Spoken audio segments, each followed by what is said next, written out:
Alright, hello everyone. Today I have a very special guest, Marc Calderado. Did I pronounce it correctly? You pronounce it better than 80% of the people do. Yeah. Okay. How is the right way to pronounce it? Well, Calderaro is generally, Alright. it Well, Mar, means, yeah. most of my previous interviews were with like Magic players and stuff, and I assume you play Magic as well, but you are mostly part of like the coverage team or just like the team behind making it all happen at the GPs and stuff. So I thought it would be like really interesting to talk to you to get some insight on that. Yeah, how are you doing, Mark? I'm doing all right. Yeah, thanks so much for having me. Yeah, it is kind of funny. I mean, when you asked, it was very nice because, usually I'm the one bugging people and asking them for interviews. So it's nice to be on the other side for a little change. All right. From what I've heard, you kind of stopped with the work you were doing for Wizards, but you were doing it for a long time, right? Like when did it all start? Yeah, I started in 2008, maybe? No, maybe 2007. That's a long time Um, ago, yeah. yeah. Yeah, when I started, it was still kind of the blog work. There was no Mm-hmm. video work or anything, but it was very active when the mothership was kind of not necessarily the only site, but mostly the site that everyone went to, you Mm-hmm. know. Um, yeah, so I started then. I was one of the proteges of BDM.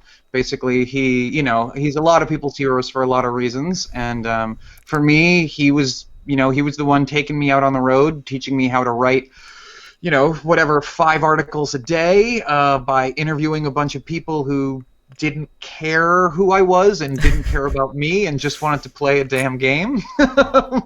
And yeah, and so I worked for about 12 years or so. And I still, sometimes they'll call me, and they'll say like, hey, can you pick up this thing? And I love doing it because I still follow the game, I still love the game, and I miss all my friends. That's awesome. We actually, the first time we met, I think it was in Sydney, and it was exactly one of those occasions. I just like logged Platinum, and you just like showed up to me. I had like no idea who you are, and you just like started asking me questions. So yeah, that was awesome. Was it okay? Was it nice? Now Did I seem like a I think friendly you're a very spirit? nice guy, so I didn't mind at all.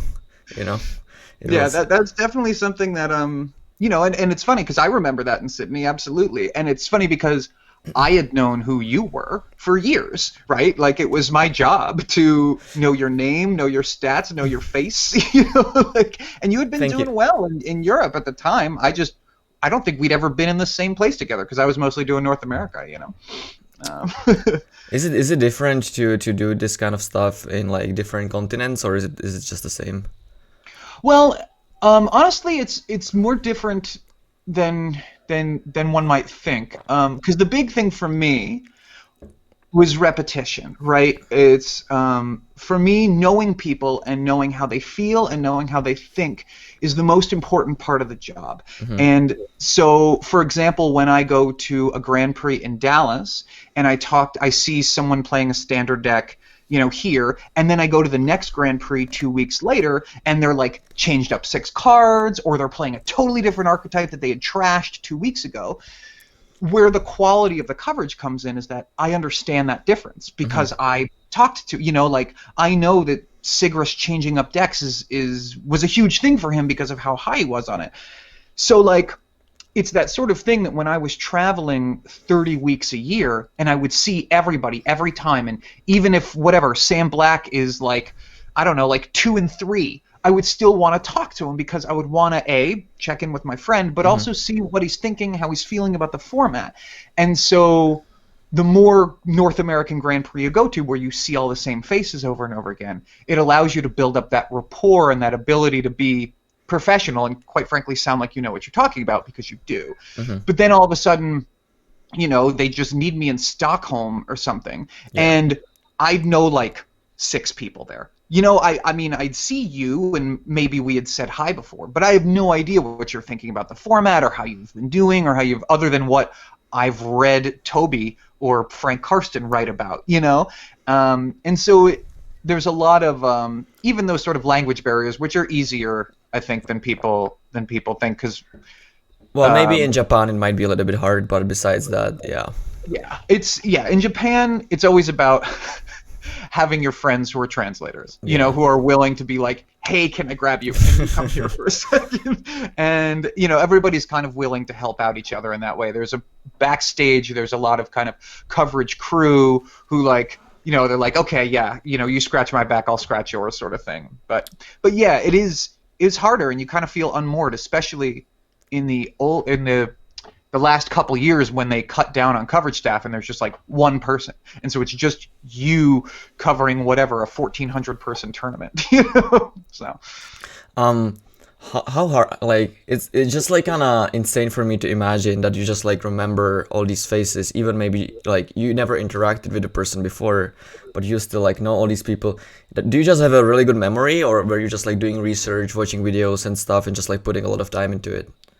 It's for me, you know, it's kind of like magic, right? That some people, they see themselves, you know, they're pretty intuitive with the game, right? You know, and they'll just they can step up, and even if they haven't played in a while, they're pretty good at it. There's some people like that, and then there's the people that, at least like Brad Nelson, would put himself in this category, that he sees himself as an iterative person. The only reason he's good at the game is because he like puts in the hours over and over and over again, and that's always how I felt about it.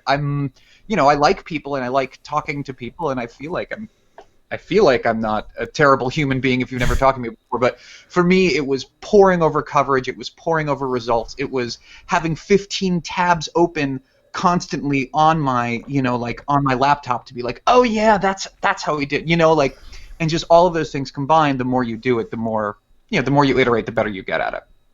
Awesome. I do still feel embarrassed a lot, because there'll be people who come up to me and they'll be like, oh, remember that time we met in, you know, in like Albuquerque when I was 9-0? And I'll be like, yes, just don't ask me follow-up questions about it, please. You know? So, but yeah. That's great.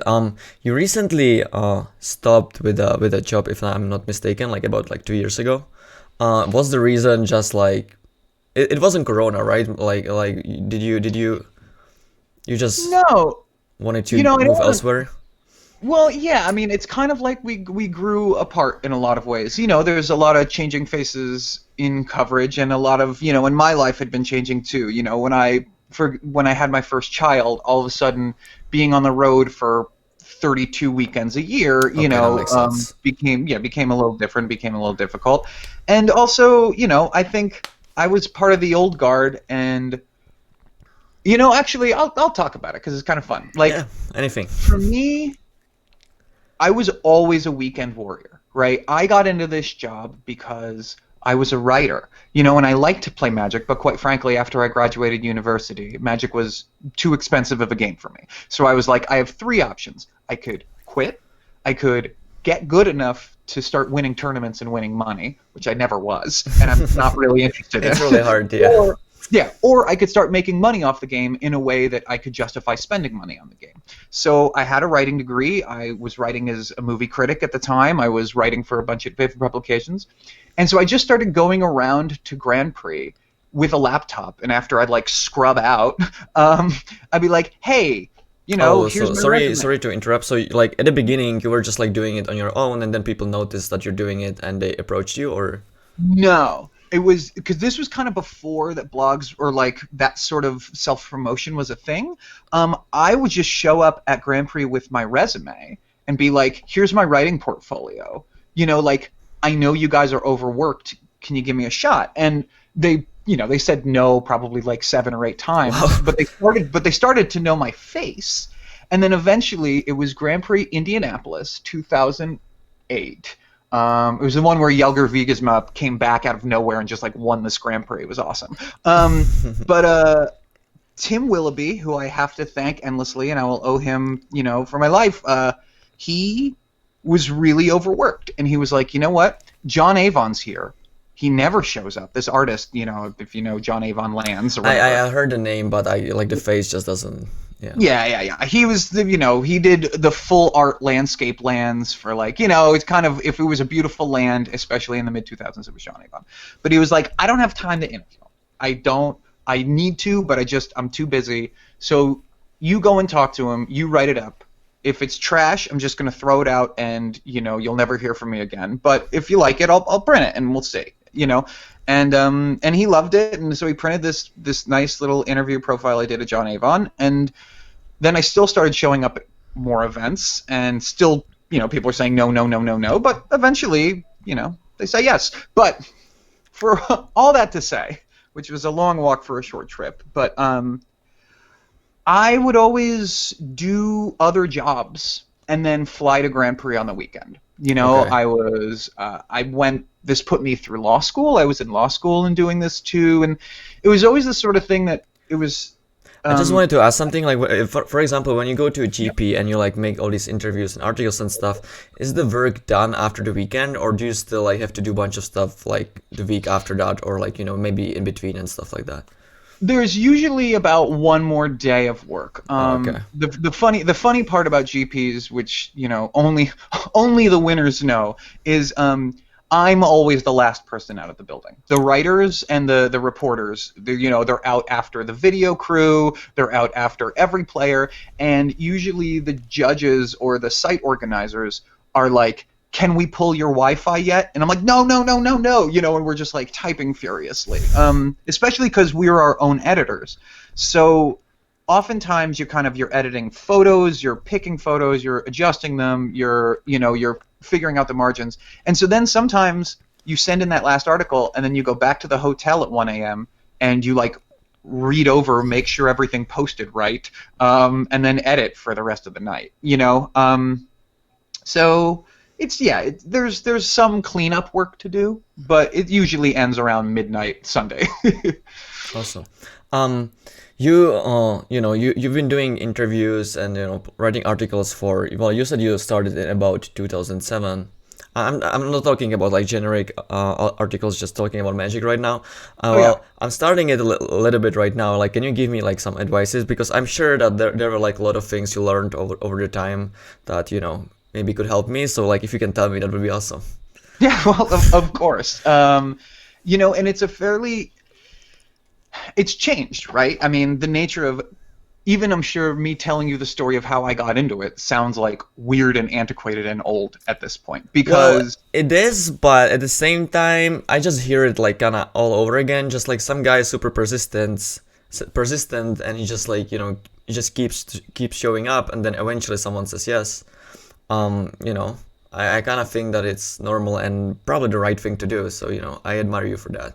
And quite frankly, I think you're doing the exact right thing now.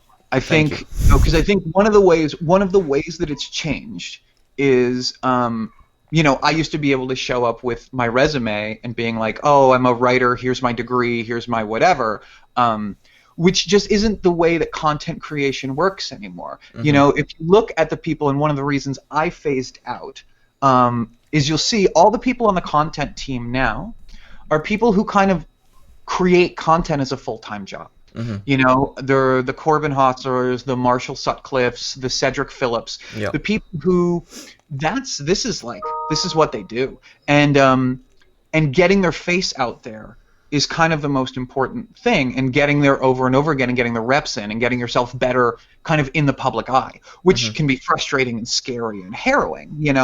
I remember when I started my podcast that I did for a while, and I was talking with Marshall about it, Marshall Sutcliffe or whatever. Yeah, of course, I know he and him. I have been colleagues and friends and worked together For people who years. don't know, he's one of the most famous commentators of Pro Magic. So just wanted to say that. Yeah. Yeah, and he started out, and the way he started out was he started doing a podcast, right? And so I wanted his advice on podcasting because I'd never done it, and he said, talk to me after you've done 30 episodes. And that has really stuck with me, and I think is the best advice that I can provide for content creation and how to build up yourself now. Is Just like do it, and you learn as you do it. in the olden days, the way it was that you scrap and scrounge and put everything you have into like making this one independent movie or whatever, or this one little book, and like you hope that people read that book and then you send it out to all the publishers. But like that's not the way it works anymore. The way it works now is you put out your content every day, you learn as you go. You learn how you work as an interviewer. You get better at whatever it is. You figure out even if you want to be an interviewer. You don't even know that until whatever, you do it 40 times. What's scary about that is you mess up once and you feel like you look like an idiot. But yeah, I'm not really like worried about that. Most people think that about me anyway, so I have nothing really to lose.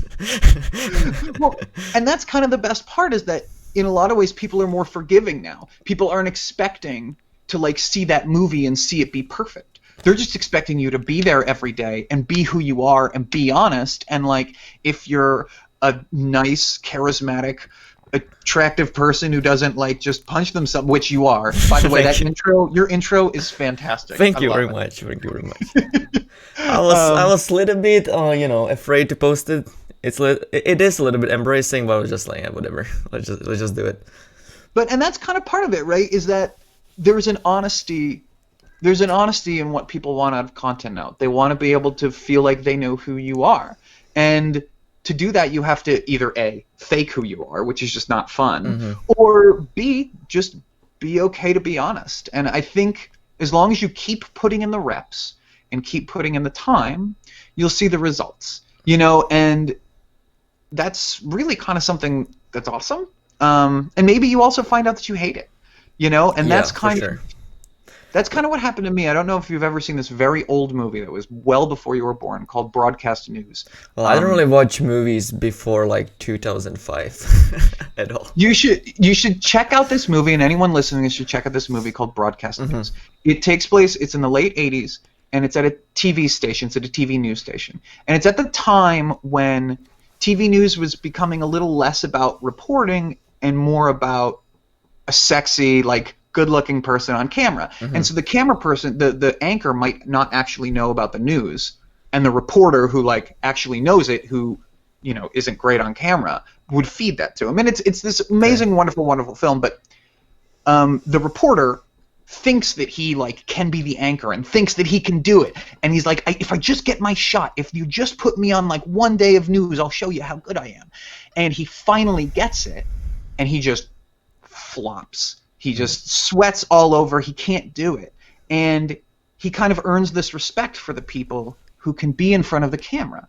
Even if they don't care about these little nuances of these things, or don't know whether what you should search up from a Gifts Ungiven, from your Gifts Ungiven tutor on turn 6. Like, as long as they can convey that information in a way that makes them feel honest and trustworthy and makes people feel okay, then maybe that's good.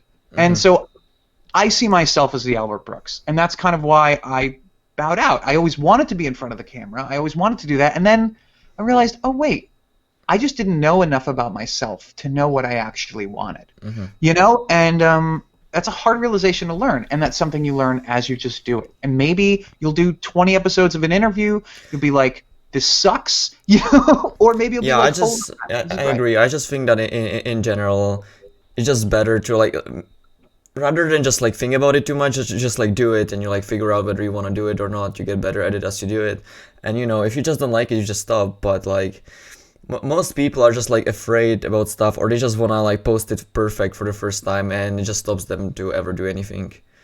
So I agree with you. Yeah, it's yeah.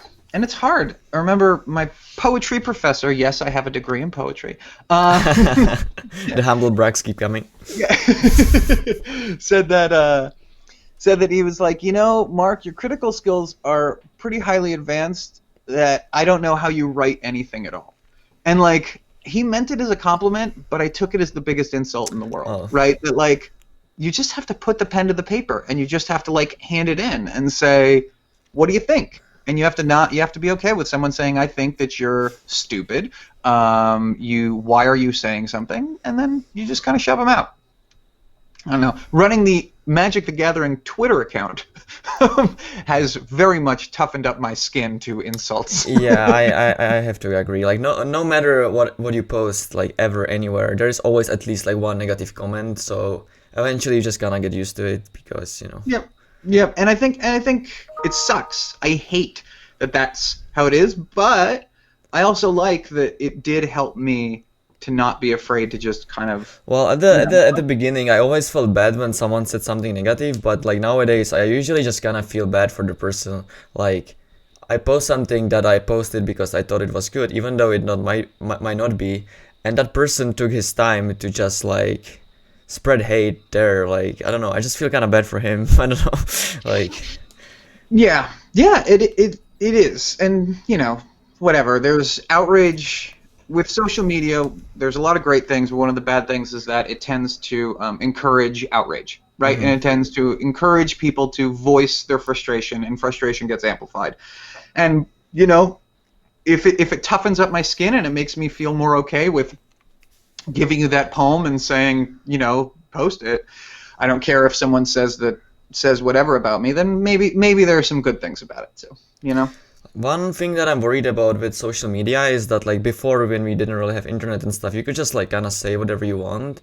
But now, it's getting more and more important how many like followers and stuff you have. So you have to be like cautious about like saying things that might get you banned, or people stop following you and stuff. So I think that a lot of people actually don't say their truths. They just say whatever things that people will like, or it's just like the common thing that you should be saying at the time or whatever. So that's kind of scary because it might get just even worse. Like people are just gonna become fake and just like hunting followers and stuff. I'm a little bit worried about that. Like, what do you think about that? Well, I mean, you're absolutely right, and that's something that we used to talk about all the time. One of the reasons that I didn't tweet a lot was just like, why throw out more ideas that might make you alienated, right? Because that's all it seemed like. It seemed like an alienation machine in a lot of ways, and it still is that. And absolutely, like, look, you got to think. Like, I'm a lawyer by trade, right? So like, the idea that I tweet at all is pretty stupid.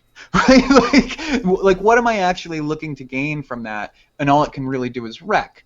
However, one of the really good things about it is that, there's a difference between being fake and being not rude, the way you should be in public. Yeah, right? I understand what you're saying. Yeah. And it's hard, and that negotiation is between your public and private persona and where you are in the middle is something you're always figuring out. And you're always having to like jostle it, right? I go to my friend group and I like say a thing, and maybe even if they agree with the idea, the way that I said it maybe wasn't the best. And so I have to go back home and like figure out kind of, oh, okay, that makes sense, and this is how people want to interact. So like, well, I definitely like the fact that you cannot really be rude there and stuff like that. What I meant was that, like, for example, I don't know, there are like a lot of things that are okay to say in my country, but they might not be okay to say in America. But like, even though it's my truth and I would normally say that, I cannot really like post that opinion because most of the Twitter is from States, and people would just like hate on me, and maybe I would get banned even. So I don't know, it's just like kind of binding in a lot of ways sometimes. I don't know. Yeah, no, I guess binding is a good way to put it. Now I think I understand more what you were talking about. Yeah. I mean, right, because, well, I did have that viral article about 5 years ago, right? And I was, which may or may not look good now, but it was kind of about social shaming of private people and how, like, we use it too much. But one of the things that's a problem with social media is that you look back at a tweet you made 5 years ago, or people look back at that, and they assume that's who you are now. As opposed to, when you look at a tattoo on someone's body, I don't think that it's a reflection of who they are now. I do think it is a reflection of who they thought they were when they got it, which is cool, which is neat, right? It's a neat artifact about, who you used to be influences who you are now. That doesn't, but like the problem with the internet is they don't look at it with that level of nuance. They think that who you were or who you thought you were is always who you are, and that kind of sucks. And you're right. I'm sorry to interrupt. I even like heard about situations when, for example, someone posted a video on Facebook 5 years ago and no one really cared, but like a new thing happened right now and like the video became not okay.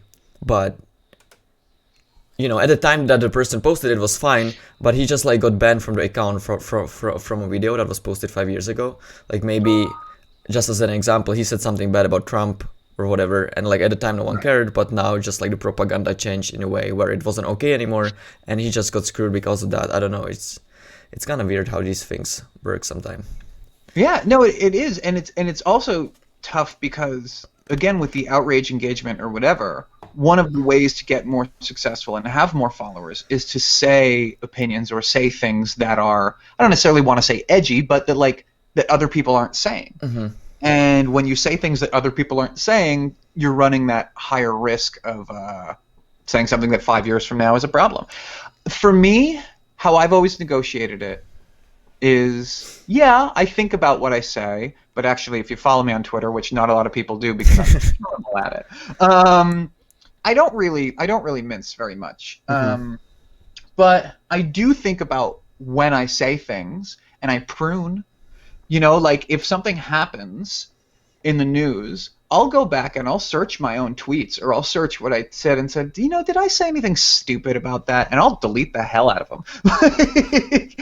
But Yeah, but like, isn't that just like kinda bad? Like at the time, you didn't have bad intentions. It was your truth. Maybe like you realize later that maybe it wasn't that great or whatever. But I don't think you should be like forced to like delete your own tweets and stuff. I don't know. no, well, that's true. But I mean, but I think that your assumption there is saying that what you said then or what you did then was your truth. Okay. I mean, maybe you thought it was your truth. Well, but maybe I at the mean, like, time it was like, I don't know. Why right, and else so would that, you post it, right?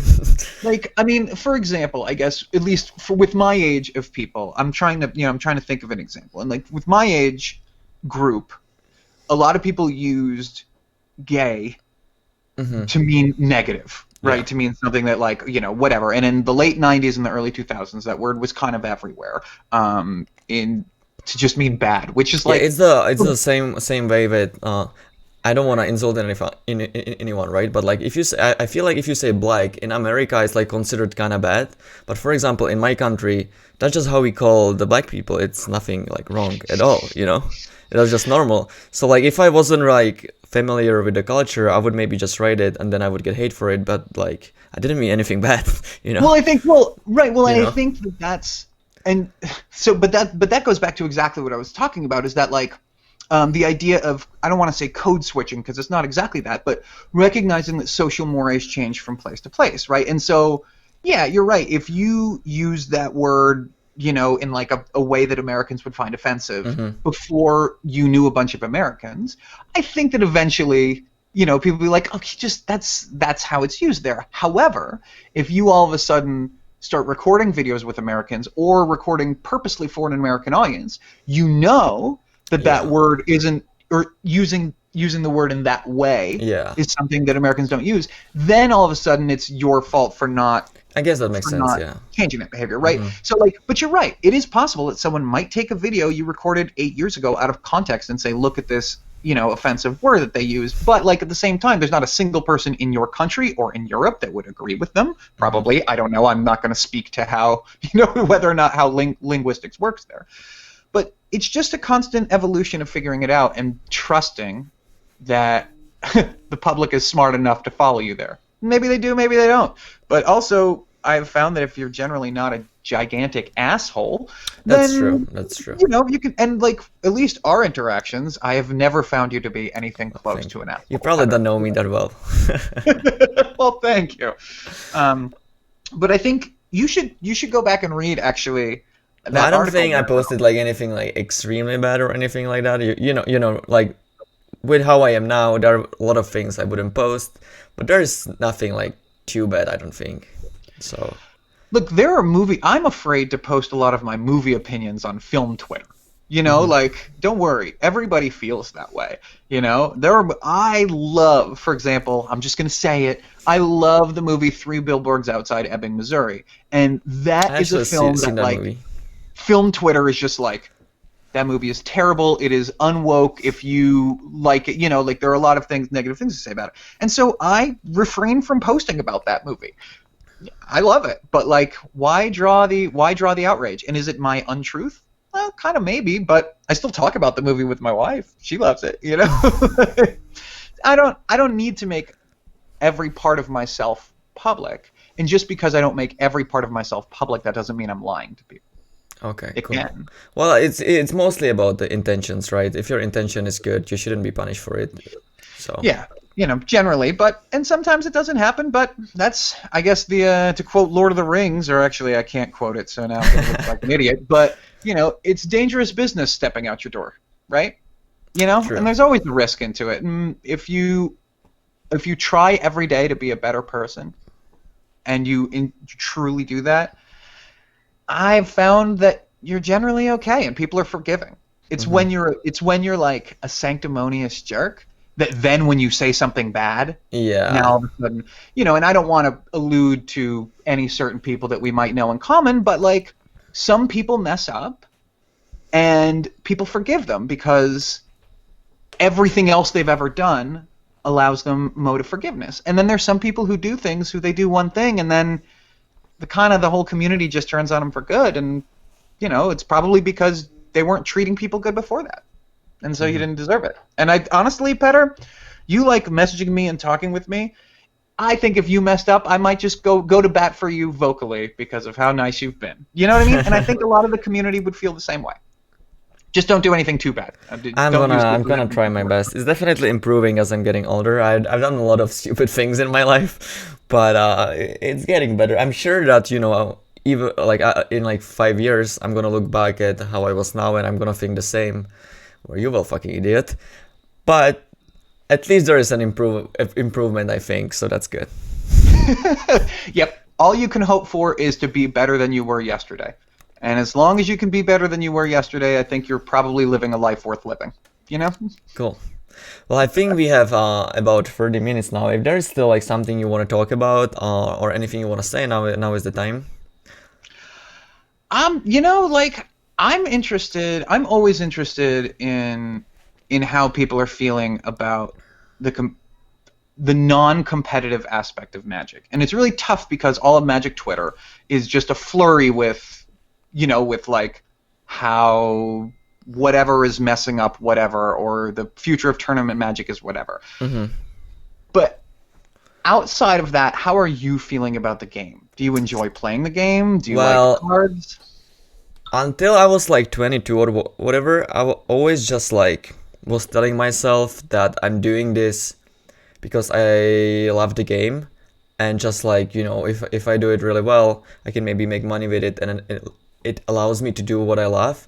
But as I'm getting older, I kind of realized that I was always kind of like lying to myself, and maybe it's not about me loving the game as much. I just like wanted to be the best or like successful kind of a person, and this was just like a tool where I can prove that I'm good.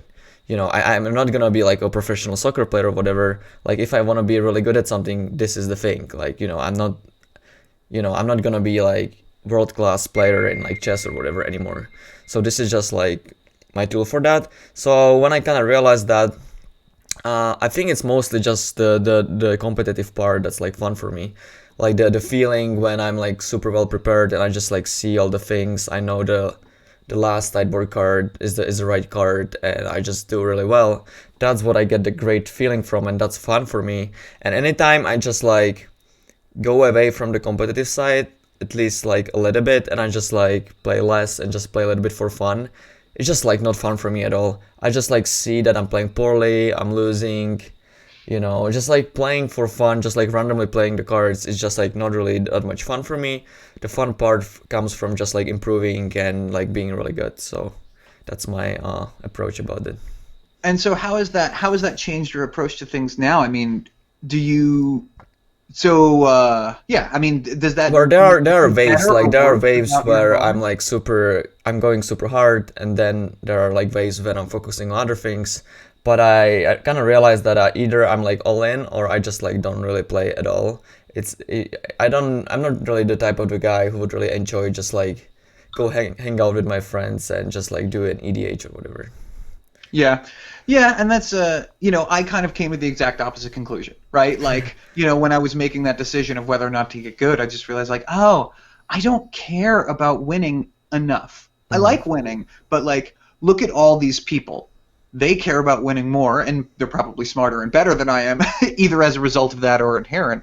And that makes sense. And I think, are you happier now? Like, When I realized that? Yeah. I think so. I mean, I think it's probably true for like every person. As you're getting older, you just like understand yourself more, which just leads to a happier life because like you know the things that make you happy, you know, and stuff like that. So yeah, I mean, I think for sure, you know, it just Well, makes my hopefully, decisions better.